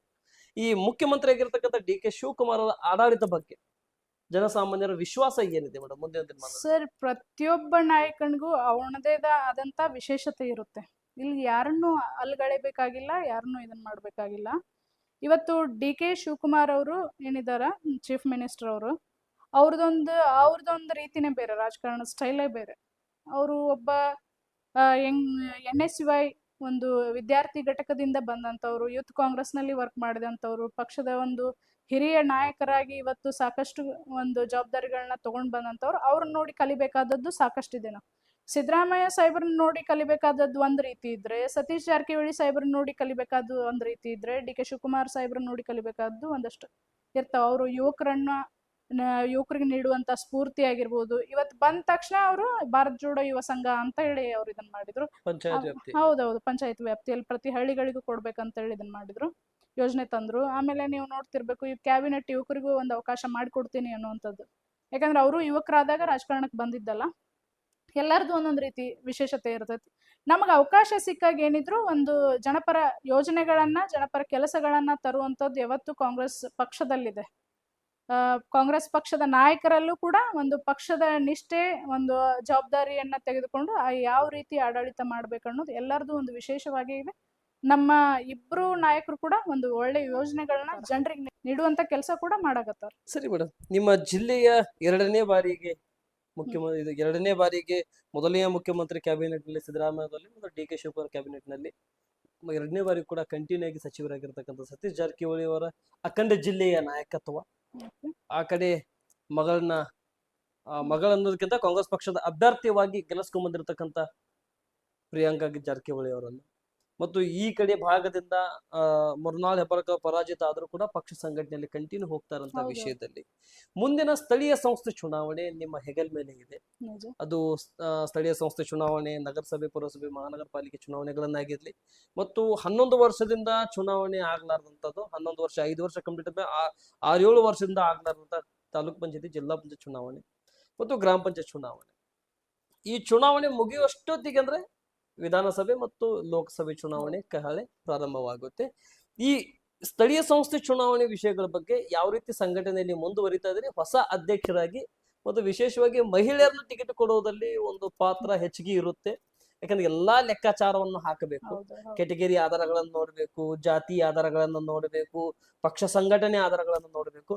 ಹೊಸ ಅಧ್ಯಕ್ಷರಾಗಿ ಇದೊಂದು ಎಲ್ಲಾ ದೊಡ್ಡ ಜವಾಬ್ದಾರಿಯನ್ನು ನಿಮ್ಮ ಹೆಗಲ ಮೇಲೆ ಬೀಳ್ತಾ ಇದೆ. ಹೇಗೆ ನಿಭಾಯಿಸ್ತೀರಿ ಇವೆಲ್ಲ? ಸರ್, ನೋಡೋಣ, ಪ್ರತಿ ಹಳ್ಳಿಗಳಿಗೂ ನಾವು ರೀಚ್ ಆಗುವಂತ ಕೆಲಸ ಈಗಿಂದಾನೇ ಮಾಡ್ತಿದೀವಿ. ನಮ್ಮ ಸನ್ಮಾನ್ಯ ಶ್ರೀ ಸತೀಶ್ ಜಾರಕಿಹೊಳಿ ಸಾಹೇಬ್ರು ಅವ್ರದ್ದು ಯಾವ ರೀತಿ ಕೆಲಸ ಇದೆ ಅಂತ ನಿಮಗೆ ಗೊತ್ತೈತಿ. ಇವತ್ತು ಕೆಲಸ ಮಾಡುವಂತ ಕಾರ್ಯಕರ್ತರಿಗೆ ಹುಡುಕೊಂಡು ಬಂದು ಅವಕಾಶ ಕೊಟ್ಟು ಪಕ್ಷ ಸಂಘಟನೆ ಮಾಡ್ತಾರ ಅನ್ನುವಂಥದ್ದು ನೀವು ನೋಡ್ತಾ ಇದ್ರಿ. ನಾನೇ ಈಗ ಒಬ್ಬ ಸಾಮಾನ್ಯ ಕಾರ್ಯಕರ್ತೆಗೆ ಒಂದು ಹೆಚ್ಚಿನ ಜವಾಬ್ದಾರಿಯನ್ನ ಕೊಟ್ಟಾರ. ಇವತ್ತು ನೀವು DCC ಬ್ಯಾಂಕ್ ವಿಷಯದಲ್ಲೂ ಇದು ಹೇಳುವಂಥದ್ದು ಯಾಕಂದ್ರೆ ಒಬ್ಬ ದಲಿತ ಹೆಣ್ಮಗಳನ್ನ ಅಲ್ಲಿ ತಗೊಂಡ್ಬಂದು ಅವಕಾಶ ಕೊಟ್ಟರು. ಮಹಿಳೆಯರ ಪರವಾಗಿ ಹೇಳಾಕತ್ತೀರ, ಮಹಿಳಾ ಸಂಘಟನೆ ಪ್ರಕಾರ ನಾನು ಮಾತಾಡಕತ್ತೀನಿ. ಇವತ್ತು ನಾವು ಬೆಳಗಾವಿ ಕ್ಷೇತ್ರದಲ್ಲಿ ಏನೈತಲ್ಲ, ಪ್ರತಿ ಹಳ್ಳಿಗೂ ನಮ್ಗೆ ಇವತ್ತು ಒಂದೇನಂತಂದ್ರೆ ನಮ್ಮ ಯೋಜನೆಗಳು, ನಮ್ಮ ಪಂಚ ಗ್ಯಾರಂಟಿಗಳೇ ನಮಗೆ ದೊಡ್ಡ ಅಸ್ತ್ರ. ಯಾಕಂದ್ರೆ ನಾವು ಜನರಿಗೆ ಆ ರೀತಿಯಾದಂಥ ಒಂದು ಯೋಜನೆಗಳನ್ನ ನೀಡಿ ಪ್ರತಿ ಹಳ್ಳಿಗೂ ರೀಚ್ ಆಗುವಂತ ಕೆಲಸ ಮಾಡ್ತೀವಿ ನಾವು ಮಹಿಳಾ ಕಾಂಗ್ರೆಸ್ನವರು. ಆಮೇಲೆ ಮುಂದಿನ ದಿನಮಾನಗಳಲ್ಲಿ ಬರುವಂತ ಚುನಾವಣೆಗೆ ಕೂಡ ನಮ್ಮ ತಯಾರಿಗಳು ನಾವು ನಡೆಸಿದೀವಿ.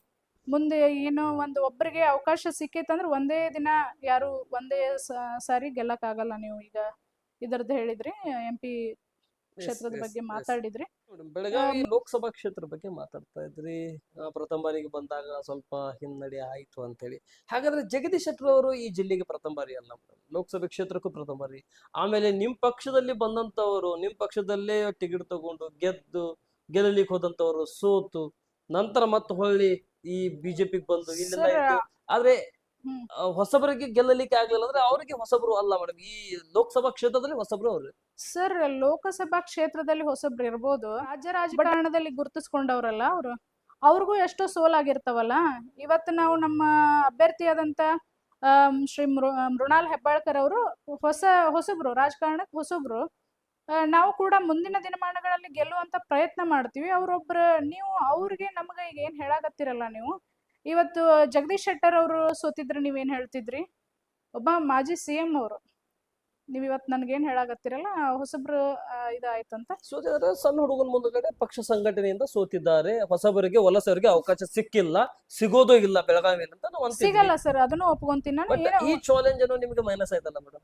ಮೈನಸ್ ಅಂತ ಯಾಕೆ ಅನ್ಕೋತೀರಿ ಸರ್? ನಮಗೆ ಇನ್ನು ಪಕ್ಷ ಸಂಘಟನೆ ಮಾಡಕ್ ನಮ್ಮ ಏನು ನ್ಯೂನತೆಗಳಿರ್ತಾವ ಅವ್ನ ಸರಿ ಮಾಡ್ಕೊಂಡು ನಾವು ಪಕ್ಷ ಸಂಘಟನೆ ಮಾಡ್ತೀವಿ. ತಾವಂದ್ರೆ ಏನಂತೇಳಿ ಹೊಸಬರಿಗೆ ಸ್ವಲ್ಪ ಇನ್ನೂ ಸ್ಟಡಿ ಆಗ್ಬೇಕಂತ ಅಂದ್ರಿ, ಮತ್ತು ನಾಯಕತ್ವದಲ್ಲಿ ಅವರು ಸೀನಿಯರ್ ಅಂತ ಅಂದ್ರಿ. ಇಲ್ಲಿ ನಿಮ್ಮ ಜಿಲ್ಲೆಯ ನಾಯಕತ್ವದಲ್ಲಿ ಸೀನಿಯರ್ ಆಗಿರ್ತಕ್ಕಂತ ಸತೀಶ್ ಜಾರಕಿಹೊಳಿ ಇದ್ದಾರೆ.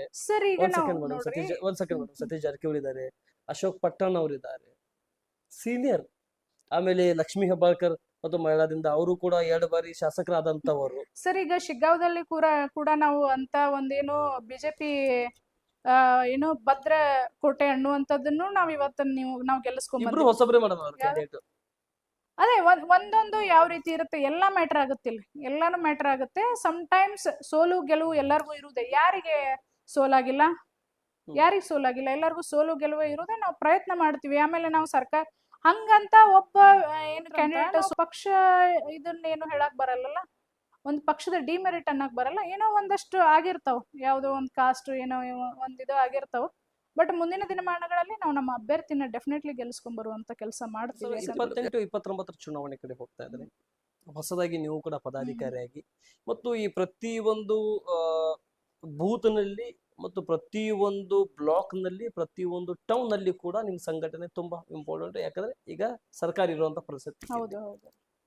ಯಾವ ರೀತಿ ಮುಂದೆ ಸಾಗ್ತಾ ಇದ್ದೀರಿ ಮತ್ತು 28ರ ಕಹಳೆ ಮತ್ತೆ DK ಶಿವಕುಮಾರ್ ಅವರ ನಾಯಕತ್ವದಲ್ಲಿ, ಸತೀಶ್ ಜಾರಕಿಹೊಳಿ ಅವರ ನಾಯಕತ್ವದಲ್ಲಿ, ಇವರೆಲ್ಲರ ನಾಯಕತ್ವದಲ್ಲಿ ಮತ್ತು BK ಹರಿಪ್ರಸಾದ್ ಅವರ ಅಧ್ಯಕ್ಷತೆಯಲ್ಲಿ ಹೋಗ್ಲಿಕ್ಕೆ ಯಾವ ರೀತಿ ಪಕ್ಷ ಸಂಘಟನೆಯಲ್ಲಿ ಹೋಗ್ತಾ ಇದ್ರಿ? ಯಾವ ರೀತಿ ಆದೇಶವನ್ನು ಹೊರಡಿಸಿದ್ದಾರೆ ನಿಮ್ಮ BK ಹರಿಪ್ರಸಾದ್ ಅವರು?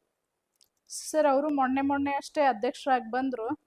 ಒಬ್ಬ ಹಿರಿಯ ರಾಜಕಾರಣಿ, ಅವರ ಒಂದು ಮಾರ್ಗದರ್ಶನದಲ್ಲಿ, ಅವರ ಒಂದು ನೇತೃತ್ವದಲ್ಲಿ ಒಂದು ಒಳ್ಳೆ ರೀತಿಯಲ್ಲಿ ಪಕ್ಷ ಸಂಘಟನೆ ಆಗ್ತೈತಿ. ಹಿಂದೆ ಹೆಂಗ್ DK ಶಿವಕುಮಾರ್ ಸಾಹೇಬ್ರು ನಡೆಸ್ಕೊಂಡ್ ಬಂದ್ರು ಪಕ್ಷ ಸಂಘಟನೆಯನ್ನ, ಆ ರೀತಿ ಇವ್ರದ್ದು ಒಂದು ವರ್ಕ್ ಅವ್ರದ್ದು ಯಾವ ರೀತಿ ಇರುತ್ತೆ ಆ ರೀತಿಯಾಗಿ ನಾವು ಕೂಡ ಮುನ್ನಡಿತೀವಿ. ಆದ್ರೆ ಒಬ್ಬ ಹಿರಿಯ ರಾಜಕಾರಣಿ ಆಗಿದ್ರಿಂದ ಒಂದು ಒಳ್ಳೆ ರೀತಿಯಲ್ಲಿ ಪಕ್ಷ ಸಂಘಟನೆ ಆಗುತ್ತೆ. ಮೊನ್ನೆ ಕೂಡ ಪಕ್ಷ ಸಂಘಟನೆ ಮಾಡೋರು ನನ್ನ ಹಿಂದೆ ಬರ್ರಿ ಅನ್ನುವಂತ ಮಾತು ಹೇಳಿದ್ರು. ಅಧಿಕಾರಕ್ಕಾಗಿ ಮುಖ್ಯಮಂತ್ರಿ ಮತ್ತು ಪಕ್ಷ ಸಂಘಟನೆಗಾಗಿ ನನ್ನ ಕಡೆ ನೀವು ಹೇಳಿದ್ರು ನಾ ಹೇಳ್ತಾ ಇದ್ದೆ ಮೇಡಮ್. ಬಹಳ ಕ್ಲಾರಿಫೈ ಮಾಡಿದಾರ ಅವ್ರನ್ನ. ಯಾಕಂದ್ರೆ ಅದನ್ನ ಮಾತ್ರ ಇವ್ರು ಏನ್ ಮಾಡ್ತಾರ, ವಿಡಿಯೋ ಬಿಡೋರು ಅದನ್ನ ಏನಿರ್ತೈತಿ ವಿಷಯ ನಿಮ್ ಮೇಲಂದ ಹೇಳಾಕತ್ತಿಲ್ಲ ಸರ್. ಅಲ್ಲಲ್ಲ, ನಿಮ್ ಮೇಲಲ್ಲ, ಅದೇನು ಇದು ಆಯ್ತಲ್ಲ, ವೈರಲ್ ಆಯ್ತಲ್ಲ ವಿಡಿಯೋ, ಅಲ್ಲಿ ವಿಷಯಗಳನ್ನ ಕಟ್ ಮಾಡಿ ಏನಿರ್ತೈತಿ ಇವ್ರು ಏನ್ ಪ್ರಚೋದನಕಾರಿ ಹೇಳಿಕೆ ಅಣ್ಣವ್ರಂಗ ವಿರೋಧ ಪಕ್ಷದವ್ರು ಬಿಂಬಿಸ್ತಾರ. ಅದು ಫುಲ್ ವಿಡಿಯೋ ನೋಡ್ರಿ ನೀವು. ಅವ್ರು ಹೇಳಿದ ಉದ್ದೇಶ ಏನು? ಪಕ್ಷ ಸಂಘಟನೆ ಮಾತ್ರ ನನ್ನ ಕಡೆ, ನೀವು ಪಕ್ಷ ಸಂಘಟನಾಕಾರರು ಬಂದ್ ಇದನ್ ಮಾಡ್ರಿ, ನನ್ನ ಜೊತೆ ಕೆಲಸ ಮಾಡ್ರಿ. ಯಾರು ಒಂದು ಈಗ ನಾವು ಪಕ್ಷ ಸಂಘಟನೆ ಹೇಳಿ ಮೇಡಮ್, ನೀವು ಪೂರ್ತಿ ಹೇಳಿ ಮೇಡಮ್. ಅಲ್ಲ ಸರ್, ಪಕ್ಷ ಸಂಘಟನೆ ಅವ್ರು ಹೇಳಿದ್ದು ಪಕ್ಷ ಸಂಘಟನೆಗಾಗಿ KPCC ಅಧ್ಯಕ್ಷ ಆಗಿರ್ತಕ್ಕಂತ BK ಹರಿಪ್ರಸಾದ್ ನೀವು ನನ್ನ ಕಡೆ ಬನ್ನಿ, ಅಧಿಕಾರಕ್ಕಾಗಿ ಆದ್ರೆ ನೀವು DK ಶಿವಕುಮಾರ್ ಕಡೆ ಹೋಗಿ. ನೀವ್ ಯಾಕೆ ಹಂಗ ಅದನ್ನ ನೆಗೆಟಿವ್ ಆಗಿ ತಿಳ್ಕೊತೀರಾ? ಅಧಿಕಾರಕ್ಕಾಗಿ ಅಂದ್ರೆ ಪ್ರತಿಯೊಬ್ಬ ಕಾರ್ಯಕರ್ತನ ಕೆಲಸ ಇರ್ತಾವಲ್ಲಿ, ಕೆಲಸ ನೀವು ಅಧ್ಯಕ್ಷ ಕಂಪ್ಲೀಟ್ ಮಾಡ್ತೇನೆ. ಅವ್ರು ಹೇಳಿದ್ದನ್ನ ನಾನು ನಿಮ್ಗೆ ರಿಪೀಟ್ ಸರ್, ನಾನು ಯಾವ ರೀತಿ ಹೇಳ್ತಾ ಅಂದ್ರೆ BK Hariprasad DK Shivakumar sir, ಅದೇ ಹೇಳ್ತಿದೀವಲ್ಲ, ಪಕ್ಷ ಸಂಘಟನೆ ವಿಷಯ ಬಂದ್ರೆ ನೀವು BK ಹರಿಪ್ರಸಾದ್ ಸರ್ ಜೊತೆಗೆ ಹೋಗಿ ಮಾಡ್ಬೇಕಾಗುತ್ತಾ. ಆಡಳಿತರು ಈ ಕೆಲಸಗಳು ಬೇಕಾದ್ರೆ ನಾವು ಆ ರೀತಿ ಹೇಳಾರ, DK ಶಿವಕುಮಾರ್ ಸರ್ ಹತ್ರ ಹೋಗಿ ಯಾವುದೇ ಆಡಳಿತ ಒಂದು ಏನೋ ಆಡಳಿತಾತ್ಮಕವಾದ ಕೆಲಸ ಇದ್ರೆ ನೀವು CM ಕಡೆನೆ ಹೋಗ್ಬೇಕು. ಪಕ್ಷ ಸಂಘಟನೆ ವಿಚಾರ ಬಂದ್ರೆ ರಾಜ್ಯ ಅಧ್ಯಕ್ಷರ ಕಡೆನೆ ಹೋಗ್ಬೇಕು. ಈ ಉದ್ದೇಶ ಇಟ್ಕೊಂಡು ಹೇಳಾರ ಹೊರತು ಅದಕ್ಕೆ ಯಾವುದೇ ಒಂದು ಇದನ್ನ ಕಟ್ಟುವಂಥದ್ದು ಏನು ಇಲ್ಲ, ಇಲ್ಲಿ ಅವಶ್ಯಕತೆ ಇಲ್ಲ ನಾ ಹೇಳ್ತೀನಿ. ಸರಿ ಮೇಡಮ್, 3 ತಿಂಗಳಿಂದ ಅಧ್ಯಕ್ಷ ಜೊತೆ ಕೆಲಸ ಮಾಡಿರಿ, ಮಾಜಿ ಅಧ್ಯಕ್ಷರ ಜೊತೆ, ಈಗಿನ CM ಅವ್ರ ಜೊತೆ ನೀವು ಕೆಲಸ ಮಾಡಿರಿ. BK ಹರಿಪ್ರಸಾದ್ ಅವರನ್ನು ಕೂಡ ತುಂಬಾ ಹತ್ತಿರದಿಂದ ನೋಡಿರಿ, ಪಕ್ಷದ ಹಿರಿಯ ನಾಯಕರು, ಮುಖಂಡರು ಅಂತ ಹೇಳಿ. ಈಗ ಇವ್ರು ಬರ್ತಾ ಇರುವಂತ ವ್ಯೂಗೂ ಇವ್ರ 6 ವರ್ಷದ ವ್ಯೂಗೂ ಇರುವಂತ ವಿಭಿನ್ನವಾದಂತ ವ್ಯತ್ಯಾಸಗಳನ್ನು ಮತ್ತು ಪಕ್ಷ ಸಂಘಟನೆ ಕಟ್ಟುವುದರಲ್ಲಿ ಯಾರು ಚಾಣಕ್ಷತೆ ಅತಿ ಹೆಚ್ಚು ಕರ್ನಾಟಕದ ಮೇಲೆ ಪ್ರಭಾವ ಬೀಳ್ಬೋದು ಮುಂದಿನ ಚುನಾವಣೆಗೆ? ಸರ್, ಈ ವಿಷಯ ನೀವು ಕೇಳಾಕ ಈಗ 2 ದಿನ ಆಯ್ತು. ಹರಿಪ್ರಸಾದ್ ಸರ್ ಜೊತೆ ನಾವು ಇನ್ನೂ ಕೆಲಸ ಮಾಡಬೇಕು. ಹಿಂದಿಂದಂತೂ ನಾವು DK ಶಿವಕುಮಾರ್ ಸಾಹೇಬ್ರ ಒಂದು ನೇತೃತ್ವದ ಯಾವ ರೀತಿಯಾಗಿ ಪಕ್ಷ ಸಂಘಟನೆ ಆಯ್ತು, ಸರ್ಕಾರ ಸಿದ್ದರಾಮಯ್ಯ ಸಾಹೇಬ್ರು ಮತ್ತು DK ಶಿವಕುಮಾರ್ ಸಾಹೇಬ್ರ ನೇತೃತ್ವದಲ್ಲಿ ಸರ್ಕಾರ ರಚನೆ ಆಗಿದ್ದು ತಾವೆಲ್ಲ ನೋಡ್ಕೊಂಡು ಬಂದಿರಿ. ಪಕ್ಷ ಸಂಘಟನೆ ಆಗಿದ್ದು ಇನ್ನೇನೈತಿ, ಒಬ್ಬ ಹಿರಿಯ ನಾಯಕರಿಗೆ ಈ ಅವಕಾಶವನ್ನ, ಒಬ್ಬ ಜವಾಬ್ದಾರಿಯುತವಾದಂತ ನಾಯಕರಿಗೆ, ಒಬ್ಬ ಅನುಭವಿ ರಾಜಕಾರಣಿಗೆ ಈ ಒಂದು ಜವಾಬ್ದಾರಿಯನ್ನ ನೀಡಾರ. ಮುಂದಿನ ದಿನಮಾನಗಳಲ್ಲಿ ಇನ್ನೂ ಹೆಚ್ಚಿನ ಮಟ್ಟಕ್ಕೆ ಸಂಘಟನಾತ್ಮಕವಾಗಿ ನೀವು ಯಾವಾಗೂ ನೋಡಿರ್ಬೋದು, BK ಹರಿಪ್ರಸಾದ್ ಸಾಹೇಬ್ರು ಏನಿದಾರಲ್ಲ, ಯಾವಾಗೂ ಪ್ರತಿ ರಾಜ್ಯದ ತುಂಬಾ ಅಡ್ಡಾಡಿದ್ ನಾವು ನೋಡಿವಿ. ಇಲ್ಲಿ ನಮ್ಮ ಬೆಳಗಾವಲ್ಲಿ ಸೇವಾದಳದ ಇದರಲ್ಲಿ ಬಂದಿದ್ದೆಲ್ಲ ನಾವು ನೋಡಿವಿ. ನಮ್ಮ ಮಾಜಿ ಅಧ್ಯಕ್ಷರಾದಂಥ ಕಲ್ಪನಾ ಜೋಶಿ ಅವರು ಕೂಡ ಇದ್ರು, ಅವರು ಸೇವಾದಳದಾಗಿದ್ರು. ನಾವು ಹಂಗಾಗಿ BK ಹರಿಪ್ರಸಾದ್ ಸರ್ ಸೇವಾದಳದಲ್ಲಿ ಬರೋದು, ಪ್ರತಿ ಇದರಲ್ಲೂ ನಾವು ಏನೋ ವಿದ್ಯಮಾನಗಳಲ್ಲೂ BK ಹರಿಪ್ರಸಾದ್ ಅವ್ರನ್ನ ಗುರುತಿಸ್ತಿದ್ವಿ. ಇನ್ನು ಒಂದು ಏನು ಪಕ್ಷ ಸಂಘಟನೆಯ ಜವಾಬ್ದಾರಿ ಅವ್ರಿಗೆ ಬಂದೈತಂತಂದಾಗ ಒಳ್ಳೆ ರೀತಿಯಲ್ಲಿ ಸಂಘಟನೆ ಆಗ್ತದೆ ಅನ್ನುವಂತ ಆತ್ಮವಿಶ್ವಾಸ ನಮಗೈತಿ. ಸರಿ ಮೇಡಮ್, ನಾನು ಸಮಯದ ವಿಚಾರ ಮಾಡುತ್ತಾ ಕೊನೆ ಹಂತಕ್ಕೆ ಬರ್ತಾ ಇದ್ದೀನಿ. ಲಾಸ್ಟ್ ಟೈಮು ಕೂಡ ರಾಜ್ಯಾಧ್ಯಕ್ಷರು ಲಕ್ಷ್ಮೀ ಹೆಬ್ಬಾಳ್ಕರ್ ಕೂಡ ಇದ್ರು, ಜಿಲ್ಲಾಧ್ಯಕ್ಷರು ಕೂಡ ಕೆಲಸ ಮಾಡಿದ್ರು. ಅದು ಸಾಮಾನ್ಯ ನೀವು ಹೆಂಗಿದ್ದೀರಿ ಕಾರ್ಯಕರ್ತರಾಗಿ, ಅವರು ಕಾರ್ಯಕರ್ತರಿಂದ ಈಗ ಮಾಜಿ ಸಚಿವರಾಗಿರ್ತಕ್ಕಂಥವ್ರು.